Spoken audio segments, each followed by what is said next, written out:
Update. Am I the a-hole for not giving stepdaughter's old room back to her? Original post. My husband has 2 kids from a previous relationship, a daughter who is now 20 and a son who is 23. By the time my husband and I got married, they had already moved out of the house and were living on their own. Because of that, our living space naturally shifted over time. We welcomed a baby boy last year, and since we needed a nursery, we converted my stepdaughter's old bedroom into our baby's room. It made sense because the room was the right size, close to ours, and we needed a dedicated space for the crib, baby furniture, and all the supplies. Fast forward to now, both stepkids suddenly want to move back in. My stepdaughter recently lost her job and can't keep up with rent at her place anymore, and my stepson has just finished college.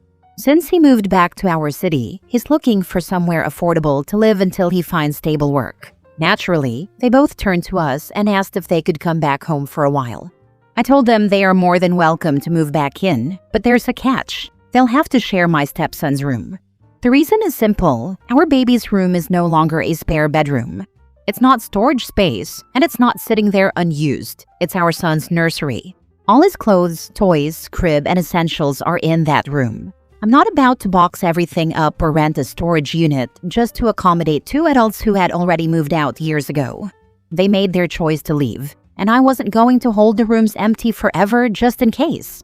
They didn't take it well. Both of them were upset and said I was being unreasonable, calling me an a-hole for not giving them the baby's room. They argued that they grew up in this house too, so they should have some claim to their old spaces. But the reality is they are adults now, not children. My responsibility first and foremost is to the baby who actually lives here full-time and needs his own safe space. I didn't shut the door on them. I offered them a solution, but it's on them if they don't like it. The way I see it, we're already doing them a favor by letting them come back at all. Now for the top comments before reading the update. Why are you having to be the bad guy? It seems like your husband's problem to solve, not the a-hole. Because they keep arguing with me while he is not around. He has made it clear that either they take that one room that is given to them or they can just leave. Start turning a recorder on your phone when your husband is not around and the stepkids are. Make sure they do not notice. Then show husband how they treat you when he is not around.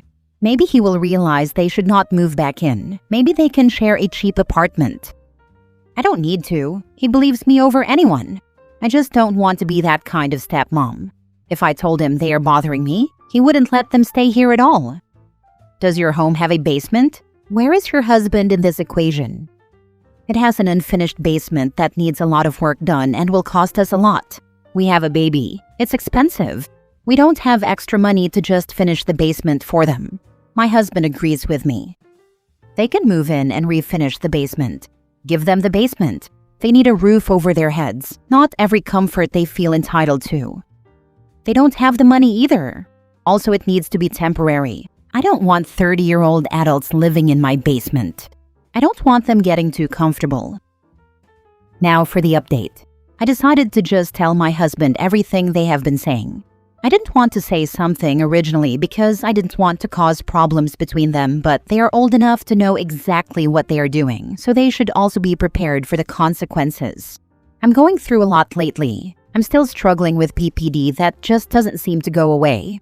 I told my husband that I will never ask him to choose between me and his kids, but I have to choose between me and his kids, and I choose me.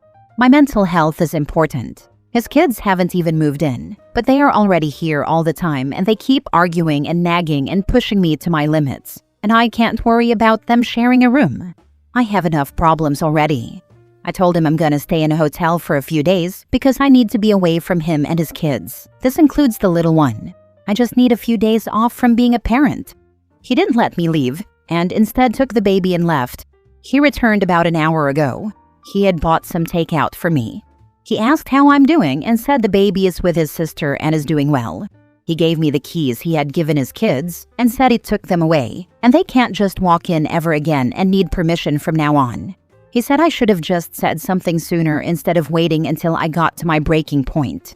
He's gonna help his kids find a cheap apartment and some roommates, and he will help them with rent for a few months until they can afford to pay it themselves. They are not happy, but he is not willing to give them more. He and our baby will stay with his sister for a night or two so I can get some rest, but if I want them back sooner, I can just call them and he will return. We are finally gonna repurpose stepson's room as well. It will just be a guest room for now, but he wants to buy some bookshelves too, so we can have a library as well. Well, I guess that's all. I'm very glad your husband stood up for you and baby. Quite frankly, adult kids need to understand they can't keep running home every time life gets hard. Maybe they can run home, but they can't expect their rooms and stuff to be available, the same way as when they have been living there before. Exactly. The problem is not the kids going back home because of whatever. The problem is that they expect to be treated as children. I was worried there for a minute when you said he wouldn't let you leave and he took the baby. But he took charge and had your back. Focus on yourself, OP. Do try to find some balance. See a doctor about that PPD. You don't have to wait until you're in a deep low to find professional help. The sooner you get help, the sooner you can get out of that low. Right? The whiplash from being ready to go to war with her husband for not letting her leave, and then taking off with the baby, and then coming back down when he returns with support, solutions, and a little bit of a chastising for not telling him sooner. Best kind of whiplash though. But also, OP, please speak with your doc about PPD and take this opportunity to really rest. You don't have to carry everything alone, and you aren't burdening anyone by sharing what's going on inside of you. Take the help. This is the village people talk about. It's not only about help with the kid, it's about helping you too. Next story. Update. Am I the a-hole for not letting my brother-in-law bring his kids over the weekends he has custody? Original post. This is kind of a long story, so I will try to keep it as short as possible. My brother-in-law, he is bipolar, divorced, and the father of 2 boys, 2 and 3. When we first met, and for the first several years I knew him, things seemed to be okay. He was dating and then engaged to his high school sweetheart, and we would mostly see them at typical family gatherings, holidays, birthdays, etc.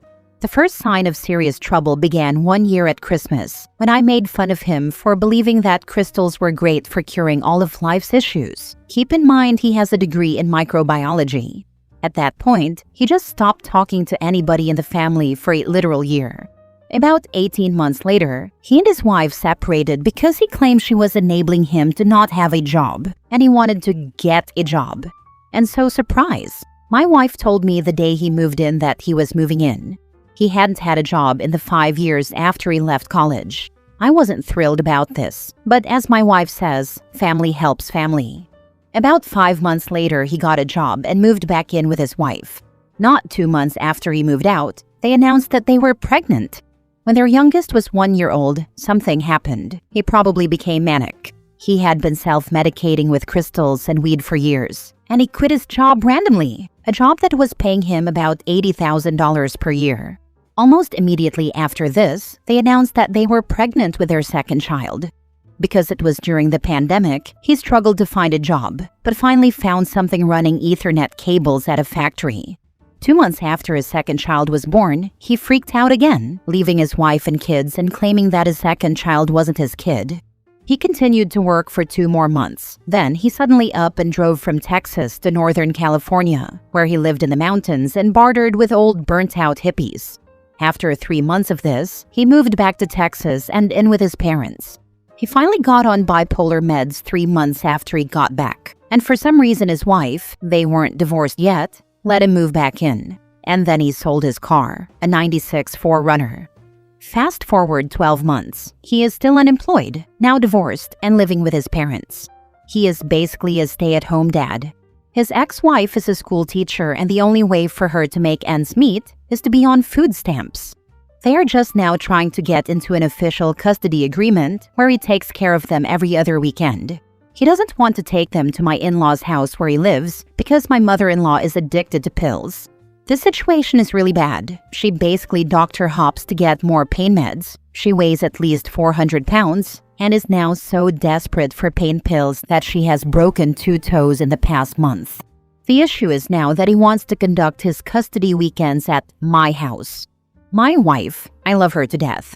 She will drop anything to help anybody, especially family. She is basically the only reason my nephews have clothes. She, of course, is like, I am here to help whatever you need. I, on the other hand, am happy to help, but certainly not every other weekend, and not when that means I have 3 more mouths to feed. It's me, my wife, and 2 daughters, 11 and 13. While my wife and I do have a large enough house, we are struggling financially ourselves. We are behind on bills and live paycheck to paycheck. This has never stopped my wife from spoiling our nephews. The issues? A. I do not like taking care of little kids. I had a hard time when my girls were their age, and I really had to grit my teeth and buckle down to get through those early years. I love my kids and would do anything for them, but I got a vasectomy because I was never gonna do babies again. B. I'm also ADHD, and having the nephews over is an absolute chore to me.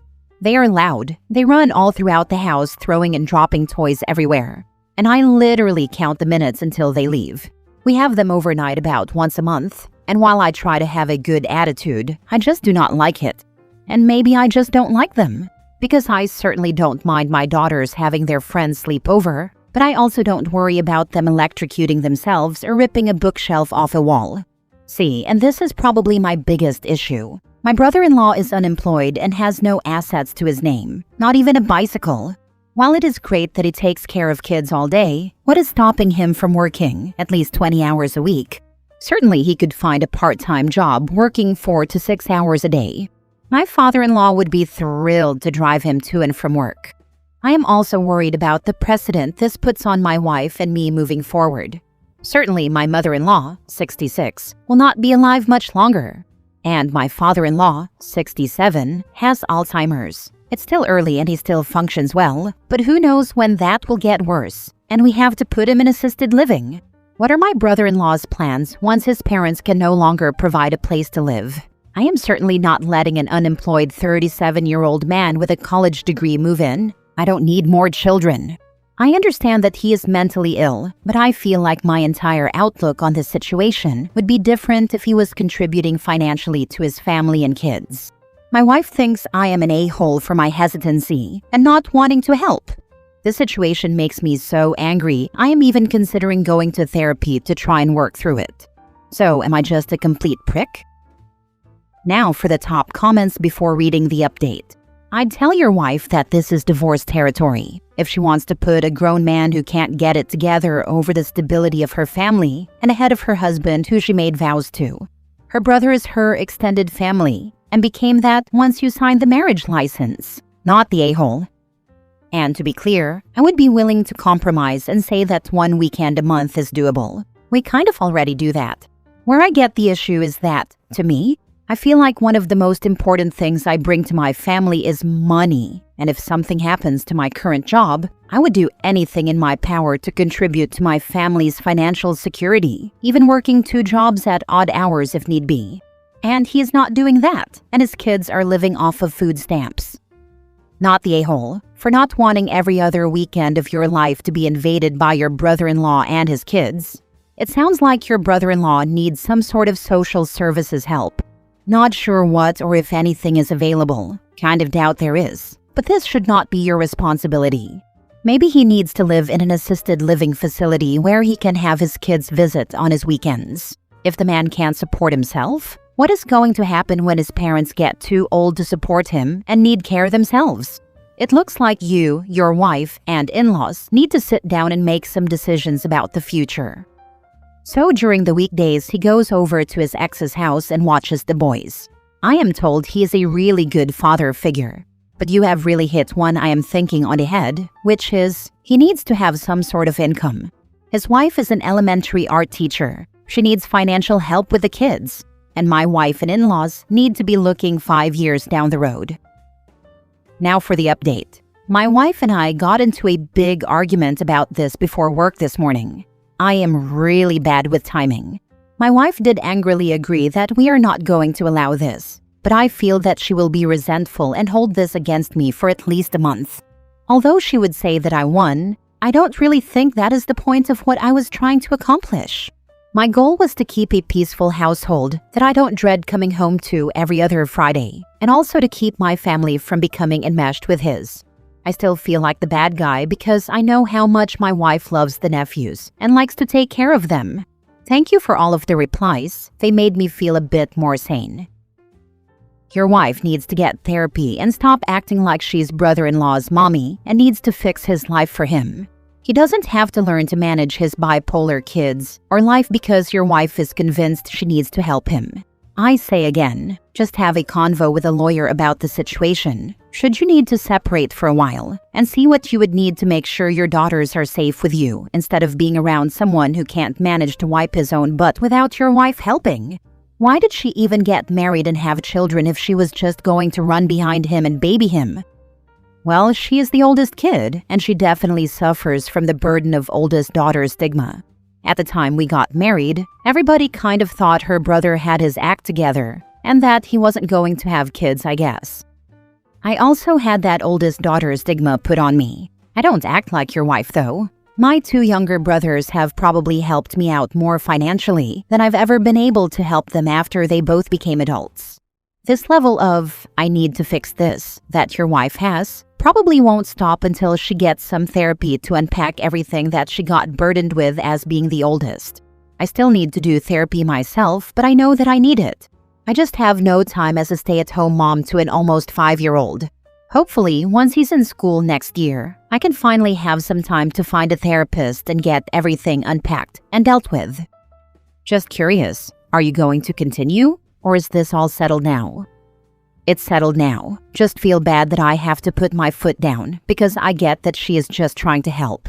And her entire family just thinks I am an entitled a-hole. No, it's not settled, dude. She surprised you with him once. She's going to do it again. What I read her response as is a placation until she believes your temper has changed. Then she will approach it again. May the odds be ever in your favor. The worst is when I get home from a 45-minute drive and walk into toddlers running through the house. I was talking to one of my co-workers, and he went through a similar situation, and he was telling me that starting Wednesday, I would be dreading the weekend, and by Friday, I wouldn't even want to go home.